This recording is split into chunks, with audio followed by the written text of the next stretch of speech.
ملک شاہ ایران کا بادشاہ گزرا ہے. میں اپنی بات کو ذرا سمیٹتا ہوں. وہ اپنے پولیس والوں کے ساتھ ایک مرتبہ 3 دن جنگل میں شکار کھیلنے کے لیے چلا.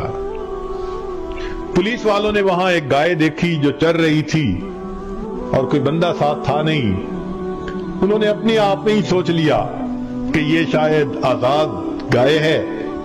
چلو انہوں نے اس کو پکڑ کے ذبح کیا اور اس کا گوشت انہوں نے بھون کے کھایا.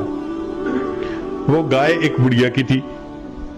جب اس کو دوسرے دن پتا چلا کہ میری گائے کو تو ذبح کر دیا گیا تو وہ آئی اور اس نے پولیس والوں کو کہا کہ بھائی آپ لوگوں نے میری گائے کو ذبح کر دیا, تو اب آپ ایسا کریں کہ مجھے پیسے دے دیں, میں دوسری گائے خرید لوں.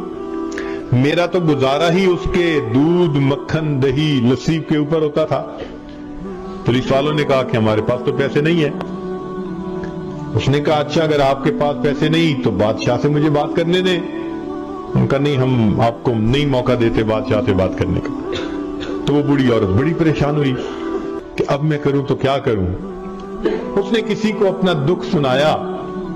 وہ سمجھدار آدمی تھا. اس نے کہا دیکھو بادشاہ نے 2 دن کے بعد واپس جانے اور واپسی میں ایک دریا ہے جس کے اوپر پل ہے, اس پل سے ہی اس نے گزرنا ہے. تم چلی جاؤ, پل پہ بیٹھ جاؤ. جب بادشاہ کی سواری گزرنے لگے تو سواری کو روک کے بات سنا دینا, بادشاہ تمہیں گائے کے پیسے دے دے گا, اچھا بندہ ہے. لو جی بوڑھی اماں وہاں پہنچ گئی. جب تیسرے دن بادشاہ کی سواری وہاں سے گزرنے لگی تو بڑھیا اٹھی اور بادشاہ کے گھوڑے کی لگام اس نے پکڑ لی, کھڑا کر لیا. تو محمد شاہ نے پوچھا, ملک شاہ نے پوچھا کہ اماں میری سواری کیوں روکی ہے؟